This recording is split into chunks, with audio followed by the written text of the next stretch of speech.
Hi students, ഇന്നത്തെ ക്ലാസ്സിൽ നമ്മൾ നെക്സ്റ്റ് യൂണിറ്റ് സ്റ്റാർട്ട് ചെയ്യുകയാണ്. Is about the poor quality of the irrigation water. അതായത് നമ്മൾ ഉപയോഗിക്കുന്ന ഇറിഗേഷന് വേണ്ടി ഉപയോഗിക്കുന്ന വെള്ളത്തിൻ്റെ ക്വാളിറ്റി. അപ്പോൾ ഇപ്പം നമ്മൾ നല്ല വെള്ളമാണ് കൊടുക്കുന്നത്. നമ്മളെ സംബന്ധിച്ചിടത്തോളം നമുക്കിവിടെ നല്ല ഫ്രഷ് വാട്ടർ അവൈലബിൾ ആണ്. സോ ഇറിഗേഷൻ വാട്ടർ അത്ര കണ്ടാമിനേറ്റഡ് ഒന്നും ആവത്തില്ല. പക്ഷേ വെള്ളം സ്കേഴ്സ് ആയിട്ടുള്ള ഏരിയയിൽ അവർക്ക് വെള്ളം കുടിക്കാനുള്ള വെള്ളം പോലും വളരെ കുറച്ചുള്ളപ്പം ഇറിഗേഷന് വേണ്ടിയിട്ട് ഗുഡ് ക്വാളിറ്റി വാട്ടർ യൂസ് ചെയ്യാൻ പറ്റത്തില്ലാത്തൊരവസ്ഥയുണ്ടാവും. അപ്പം അങ്ങനെയുള്ള സ്ഥലങ്ങളിൽ കൂടുതലും ഈ പുവർ ക്വാളിറ്റി ആയിട്ടുള്ള സലൈനായിട്ടുള്ള വാട്ടർ അല്ലെങ്കിൽ ഈ ഹെവി മെറ്റൽസ് ഉള്ള വാട്ടർ, അങ്ങനെയുള്ള വാട്ടർ ആയിരിക്കും അവർ ഇറിഗേഷന് വേണ്ടിയിട്ട് യൂസ് ചെയ്യുന്നത്. അപ്പം എന്തൊക്കെയാണ് ഈ പുവർ ക്വാളിറ്റിക്ക് കാരണമായിട്ടുള്ളത്, എങ്ങനെയാണ് നമുക്ക് ഈ പുവർ ക്വാളിറ്റീനെ മാനേജ് ചെയ്യാൻ പറ്റുന്നത്, അതായത് ആ വെള്ളം ഉപയോഗിച്ച് നമുക്ക് മാക്സിമം പ്രൊഡക്ഷൻ എങ്ങനെ അറ്റൻഡ് ചെയ്യാൻ പറ്റും, ഇതൊക്കെയാണ് നമ്മൾ ഈ ഒരു യൂണിറ്റിൽ പഠിക്കാനായിട്ട് പോകുന്നത്. ഒരു ഇമ്പോർട്ടൻ്റ് ആയിട്ടുള്ള യൂണിറ്റാണ്. അപ്പം the irrigation water quality. The irrigation water drawn from different sources, surface or underground, contains variable quantities of salts or other materials. The quantity and the quality of salts and silts present in the water depend on the nature of water sources and the soils and underground strata over which the water flows. അപ്പോൾ നമ്മൾ ഉപയോഗിക്കുന്ന irrigation water നമ്മൾ പലയിടത്തു നിന്നാണ് എടുക്കുന്നത്, അല്ലേ? സർഫസിൽ നിന്നും എടുക്കാം, അതുപോലെ തന്നെ അണ്ടർഗ്രൗണ്ട് നമ്മുടെ ഗ്രൗണ്ട് വാട്ടറും എടുക്കാം. അപ്പോൾ ഈ രണ്ട് സർഫസിലുള്ള വെള്ളത്തിലും അണ്ടർഗ്രൗണ്ടിലുള്ള വെള്ളത്തിലും വേരിയബിൾ എമൗണ്ട്സ് ഓഫ് സോൾട്ട്സ് ഉണ്ടാവും, അല്ലെങ്കിൽ വേറെ എന്തെങ്കിലുമൊക്കെ കണ്ടാമിനേഷൻ ഉണ്ടാകും.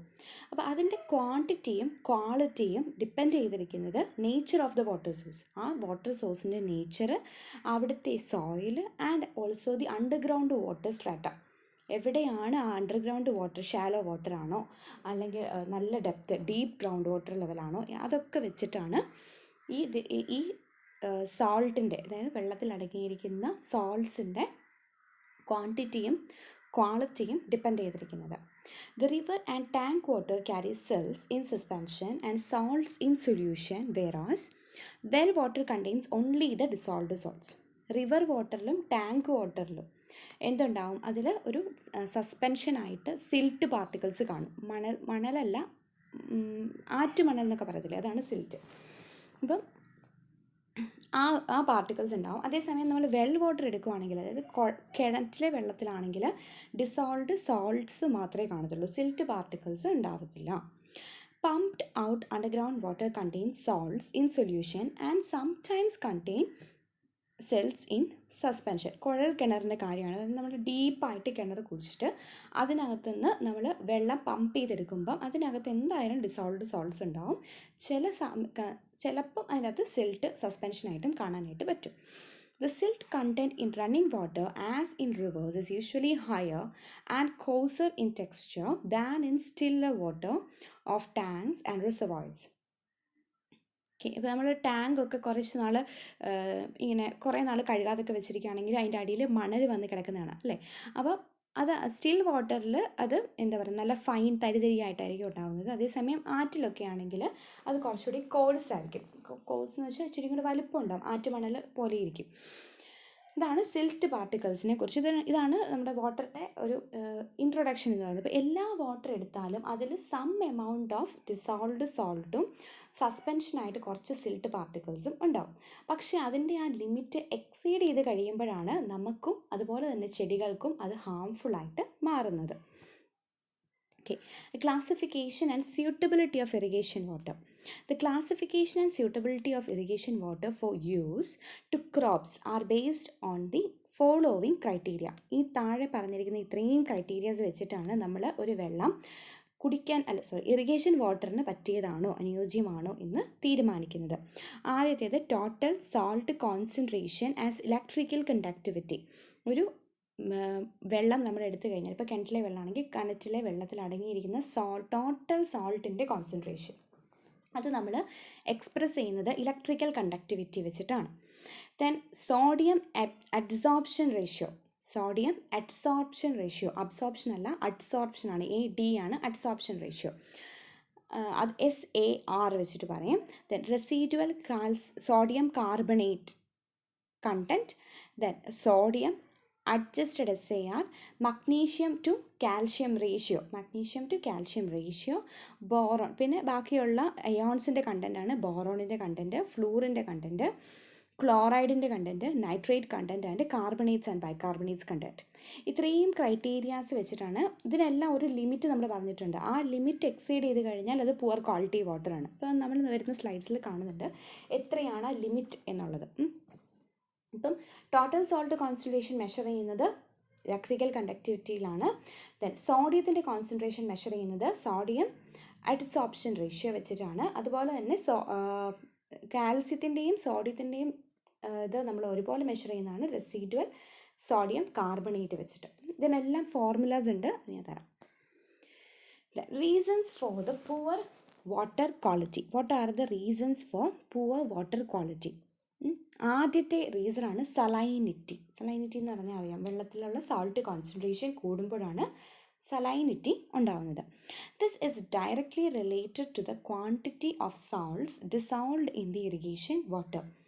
All irrigation water contains potentially injurious salts, and nearly all the dissolved salts are left in the soil after the applied water is lost by evaporation from the soil or through transpiration by the plants. അപ്പം നമ്മൾ ഏത് വെള്ളം എടുത്താലും ആ വെള്ളത്തിനകത്ത് കുറച്ച് dissolved salts ഉണ്ടാവും. അപ്പോൾ എത്രത്തോളം എമൗണ്ടിൽ ആ സോൾട്ട് നമ്മൾ എടുക്കുന്ന വെള്ളത്തിൽ ഡിസോൾവ്ഡ് ആയിരിക്കുന്നോ അത്രത്തോളം ആ വെള്ളം സലൈനായിരിക്കും. സോ നമ്മൾ ഇറിഗേഷൻ വാട്ടർ, നല്ല സലൈനായിട്ടുള്ള ഇറിഗേഷൻ വാട്ടർ നമ്മൾ മണ്ണിൽ അപ്ലൈ ചെയ്ത് കഴിഞ്ഞാൽ നമ്മൾ അപ്ലൈ ചെയ്യുന്ന വെള്ളം രണ്ട് രീതിയിൽ ലോസ് ആവും അല്ലേ. ഒന്ന് ഇവാപ്പോ ട്രാൻസ്പിറേഷൻ വഴി ലോസ് ആവും, evaporation from the soil, and also by transpiration by the plants. അപ്പോൾ വെള്ളം പോകും, ഒന്നെങ്കിൽ ഇവാപ്പറേറ്റ് ചെയ്ത് പോകും, അല്ലെങ്കിൽ പ്ലാന്റ്സ് അത് അബ്സോർബ് ചെയ്യും. പക്ഷേ ആ സോൾട്ട് അവിടെ തന്നെ കിടക്കും, മണ്ണിൽ തന്നെ കിടക്കും, and it will become injurious to the plants. റൂട്ടിൻ്റെ അവിടത്തുള്ള അയോണിക് കോൺസെൻട്രേഷനൊക്കെ മാറ്റി പ്ലാന്റ്സിന് അബ്സോർപ്ഷൻ നടക്കത്തില്ലാത്തൊരവസ്ഥ വരും. അങ്ങനെ ചെടി വാരിക്കരിഞ്ഞ് പോകും. Unless the salts are released from the root zone, sooner or later they will accumulate in quantities which will partially or entirely prevent the growth of the most crops. ഇപ്പോൾ നമ്മൾ എന്ത് ചെയ്യണം? അങ്ങനെ അടിയുന്ന സോൾട്ടിനെ ആ മണ്ണിൽ നിന്നും ലീച്ച് ഔട്ട് ചെയ്ത് കളയണം, വാഷ് ചെയ്ത് കളയണം. അതിന് നമ്മൾ കൂടുതൽ വെള്ളം അപ്ലൈ ചെയ്യേണ്ടതായിട്ട് വരും. പല രീതിയിൽ നമുക്ക് ലീച്ചിങ് നടത്താനായിട്ട് പറ്റും. അപ്പോൾ ആ റൂട്ട് സോണിൽ നിന്ന് നമ്മളതിനെ വാഷ് ചെയ്ത് കളഞ്ഞില്ല എന്നുണ്ടെങ്കിൽ sooner or later it will be partially or entirely prevent the growth of our crop. നമ്മുടെ ക്രോപ്പിൻ്റെ ഗ്രോത്തിനെ എൻറ്റിയർലി അഫക്റ്റ് ചെയ്യാൻ പറ്റുന്ന ഒരു ലെവലിലേക്ക് അത് മണ്ണിൽ വരാനായിട്ട് തുടങ്ങും. If the total quantity of salts in the irrigation water is high, the salts will accumulate in the crop root zone and affect the crop growth and yield. ഇപ്പം നമ്മുടെ ഇറിഗേഷൻ വാട്ടറിലുള്ള ടോട്ടൽ ക്വാണ്ടിറ്റി ഓഫ് സോൾട്ട് എന്ന് പറഞ്ഞാൽ NaCl മാത്രമല്ല, ഉപ്പ് മാത്രമല്ല, വേറെ ഉള്ള അയോൺസ്, അതായത് ക്ലോറൈഡ് അയോൺസ്, പിന്നെ കാൽഷ്യം, മഗ്നീഷ്യം, ഈ അയോൺസ് എല്ലാം ഇതിൻ്റെ അകത്ത് വരും.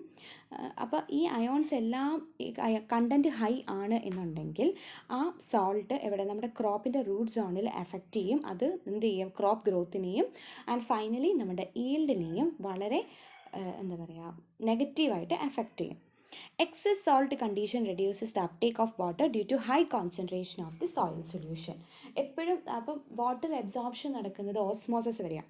അപ്പോൾ ഒരു ഹയർ കോൺസെൻട്രേഷനിൽ നിന്നും ഹയർ ടു ലോവർ കോൺസെൻട്രേഷനാണ് എപ്പോഴും അബ്സോർപ്ഷൻ നടക്കുന്നത് അല്ലേ. അപ്പം റൂട്ട് സോണിലുള്ള എന്താ പറയുക, റൂട്ട് സോണിലുള്ള സൊല്യൂഷൻ്റെ കോൺസെൻട്രേഷൻ ഹൈ ആണ് എന്നുണ്ടെങ്കിൽ, സൊല്യൂഷൻ ഹൈ ആകുമ്പോൾ അവിടെ വെള്ളത്തിൻ്റെ കോൺസെൻട്രേഷൻ കുറയും. അപ്പോൾ പ്ലാന്റ്സിന് വാട്ടർ അബ്സോർബ് ചെയ്യാൻ പറ്റത്തില്ലാത്ത ഒരവസ്ഥ വരും. അതായത് മണ്ണിൽ വെള്ളം കുറവും, വെള്ളത്തിൻ്റെ പൊട്ടൻഷ്യൽ കുറവും, റൂട്ടിൽ പൊട്ടൻഷ്യൽ കൂടുതലായിരിക്കും. അപ്പോൾ എന്താ സംഭവിക്കുക? റിവേഴ്സ് ഓസ്മോസിസ് നടക്കും. അതായത് റൂട്ടിൽ നിന്ന് വെള്ളം മണ്ണിലേക്ക് വരുന്നൊരവസ്ഥ ഉണ്ടാവും. അങ്ങനെ നമ്മുടെ പ്ലാന്റ് കരിഞ്ഞ് പോകാനുള്ള സാധ്യത വളരെ കൂടുതലാണ്. അപ്പോൾ ഇതാണ് സലൈനിറ്റി കൊണ്ടുണ്ടാകുന്ന നമ്മുടെ പ്രശ്നങ്ങൾ. Next is the permeability. സോയിലിൻ്റെ പെർമിയബിലിറ്റിയെ അഫക്റ്റ് ചെയ്യും. Some specific soils reduce the rate of infiltration into the soil profile. ചില സോൾട്ട്സ് മണ്ണിലുണ്ട് എന്നുണ്ടെങ്കിൽ നമ്മൾ ഒഴിക്കുന്ന വെള്ളം മണ്ണിൽ ഇറങ്ങത്തില്ല, ഇൻഫിൽട്രേറ്റ് ചെയ്ത് പോകത്തില്ല. അപ്പോൾ അങ്ങനെയുള്ളത് സോയിലിൻ്റെ പെർമിബിലിറ്റീനെ അഫക്റ്റ് ചെയ്യും. മൂന്നാമത്തെ റീസണാണ് സൊഡിസിറ്റി ഹസാർഡ് അല്ലെങ്കിൽ ആൽക്കലി ഹസാർഡ് എന്ന് പറയും. The problem develops when the irrigation water contains relatively more sodium ions. Sodium ions നമ്മുടെ മണ്ണിൽ അല്ലെങ്കിൽ വെള്ളത്തിൽ കൂടുമ്പോഴാണ് സൊഡിസിറ്റി ഹസാർഡ് ഉണ്ടാകുന്നത്. The problem develops when irrigation water contains relatively more sodium ions than divalent calcium and magnesium ions, while the total concentration of salt is generally not very high. അപ്പോൾ സോൾട്ടിൻ്റെ total concentration അത്ര കൂടുതലൊന്നും ആയിരിക്കത്തില്ല, പ്ലാന്റിന് withstand ചെയ്യാൻ പറ്റുന്ന ഒരു ലെവലിലേ അതുണ്ടാകത്തുള്ളൂ. പക്ഷേ അതിലുള്ള ആ സൊല്യൂഷനിലുള്ള സോഡിയത്തിൻ്റെ കോൺസെൻട്രേഷൻ ബാക്കിയുള്ള നമ്മുടെ കാൽസ്യത്തിനേക്കാളും മഗ്നീഷ്യത്തിനേക്കാളും വളരെ കൂടിയൊരവസ്ഥയിലേക്ക് വരുമ്പോൾ അവിടെ ഉണ്ടാകുന്ന ഒരു ഗ്രോത്ത് റിട്ടാർഡേഷൻ്റെ കാരണമാണ് സൊഡിസിറ്റി ഹസാർഡ് എന്ന് പറയുന്നത്. The accumulation of sodium salts onto the exchange complex results in a breakdown of soil aggregates responsible for good soil structure needed for the free movement of water and air through the soil. അപ്പം ഈ sodium ions മണ്ണിൽ കൂടിയുള്ള കുഴപ്പം എന്താ, ആ soil aggregates break down ആവും. ഇപ്പം soil aggregate ആയിട്ട് നിന്നാൽ മാത്രമേ ആ സോയിലിനുള്ളിൽ കൂടി വെള്ളത്തിനും എയറിനും ഫ്രീ ആയിട്ട് മൂവ് ചെയ്യാൻ പറ്റുള്ളൂ.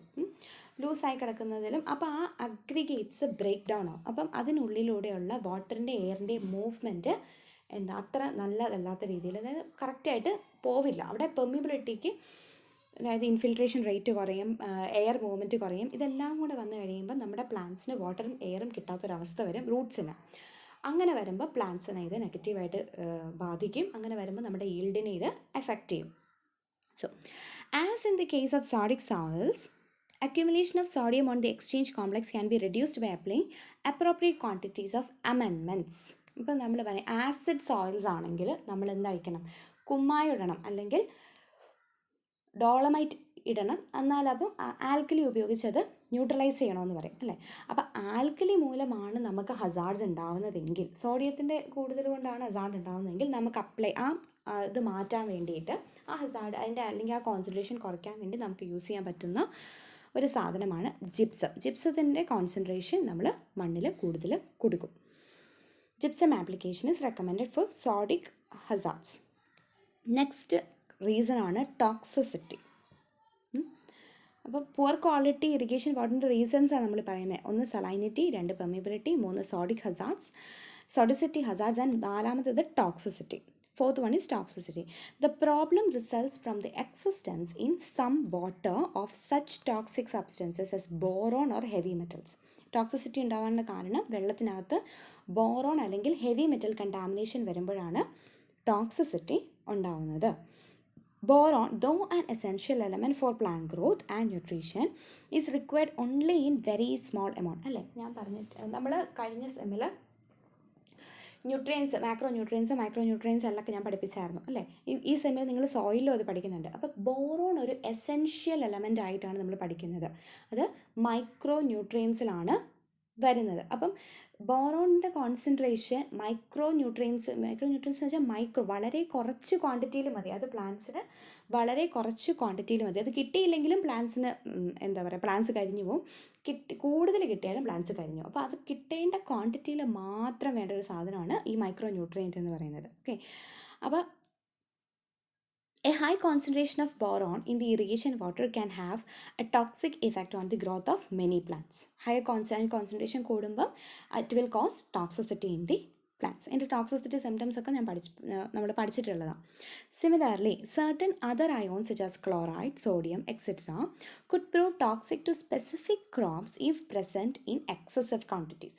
ചില ക്രോപ്സിന് ചില എലമെൻറ്റ്സ് ആവശ്യം ഉണ്ടാവത്തില്ല. ക്ലോറിന്, സോഡിയം, ഇതൊക്കെ ചില ക്രോപ്പിൽ വരുമ്പം അവരിൽ അത് ടോക്സിസിറ്റി കോസ് ചെയ്യും. എല്ലാ പ്ലാന്റ്സിനും ജനറലൈസ് ചെയ്യുന്നില്ല, സ്പെസിഫിക് ക്രോപ്സിന് അത് ഹാംഫുള്ളായിട്ട് മാറാറുണ്ട്.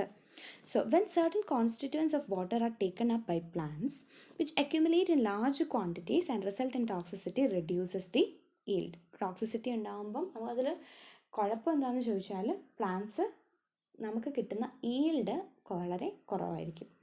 ഓക്കെ, അതാണ് ഇതിൻ്റെ എല്ലാം അൾട്ടിമേറ്റ് എന്താ പറയുക എഫക്റ്റ് എന്ന് പറയുന്നത്, നമ്മൾ ഒരു ഫാർമർ കൃഷി ചെയ്യുമ്പം അദ്ദേഹം ആ ഈൽഡ് പ്രതീക്ഷിച്ചായിരിക്കുമല്ലോ ചെയ്യുന്നത്. അപ്പം ഇതിൻ്റെ എല്ലാ റിസൾട്ട് എന്ന് പറഞ്ഞാൽ നമുക്ക് കിട്ടുന്ന ഈൽഡ് കുറവായിരിക്കും, ഈൽഡിനെ സാരമായി ബാധിക്കും. Next is the miscellaneous. ഇതിലൊന്നും പെടാത്ത മിസലേനിയസ് ആയിട്ടുള്ള reasons. Excessive nitrogen in irrigation water causes excessive vegetative growth and leads to lodging and delayed crop maturity. അപ്പോൾ നൈട്രജൻ ഇറിഗേഷൻ വാട്ടറിൽ കൂടുകയാണെങ്കിൽ എന്ത് സംഭവിക്കും? വെജിറ്റേറ്റീവ് ഗ്രോത്ത് കൂടും. And it leads to lodging എന്ന് വെച്ചാൽ പ്ലാന്റ്സ് പെടന്ന് വീഴും. And delayed crop maturity, reproductive stage attain ചെയ്യാൻ വളരെ താമസിച്ചായിരിക്കും. റിപ്രൊഡക്റ്റീവ് സ്റ്റേജ് അറ്റൈൻ ചെയ്യാൻ താമസിക്കുകയാണെങ്കിൽ എന്താ സംഭവിക്കുക? നമ്മുടെ ക്രോപ്പിൻ്റെ ഡ്യൂറേഷൻ കൂടും, നമുക്ക് ഈൽഡ് കുറയും. White deposits on fruits or leaves may occur due to sprinkler irrigation with a high bicarbonate water. അപ്പോൾ നമ്മുടെ വാട്ടറിൽ ബൈകാർബണേറ്റിൻ്റെ എമൗണ്ട് വളരെ കൂടുതലാണെങ്കിൽ, അപ്പോൾ നമ്മൾ സ്പ്രിംഗ്ലർ ഇറിഗേഷൻ കൊടുക്കുമ്പം എന്ത് സംഭവിക്കും? നമ്മുടെ ഫ്രൂട്ട്സിലും അതുപോലെ പ്ലാന്റ്സിൻ്റെ ലീവ്സിലും വൈറ്റ് കളർ പൗഡറി അപ്പിയറൻസ് ഉണ്ടാവും. ഓക്കെ, ആൻഡ് അത് ഫോട്ടോസിന്തസിസിനെ എഫക്റ്റ് ചെയ്യും. ഇനി എത്രയാണ് reasons? What are reasons of poor quality water എന്ന് പറയുന്നത്? ഇനി നമുക്ക് കുറച്ച് ജനറൽ ഫിഗേഴ്സ് ആണ് ഇവിടെ ഡിസ്കസ് ചെയ്യുന്നത്. The majority of natural ground waters have pH between 7.2 and 8.5 and are either in equilibrium or in supersaturated with in respect of calcite and dolomite. ഇപ്പോൾ natural ground വാട്ടേഴ്സിൻ്റെ കേസസിൽ എടുക്കുകയാണെങ്കിൽ അവരുടെ pH neutral അല്ലെങ്കിൽ alkaline pH ആയിരിക്കും അവർക്കുള്ളാവുന്നത്.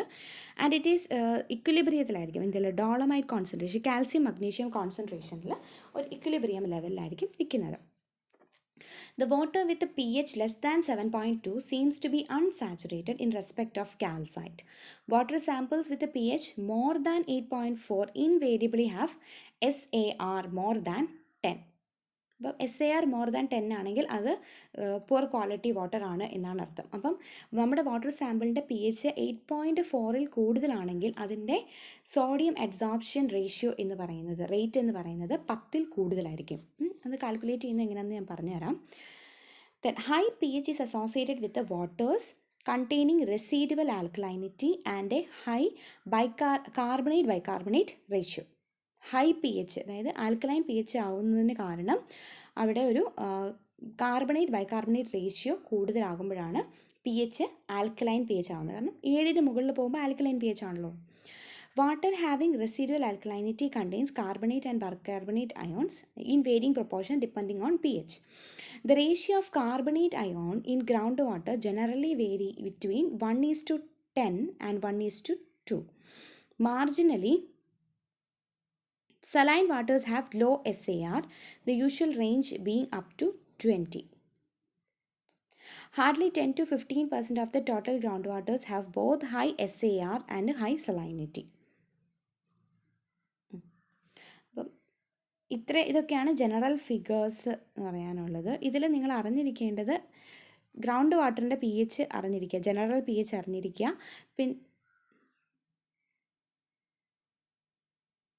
Thank you.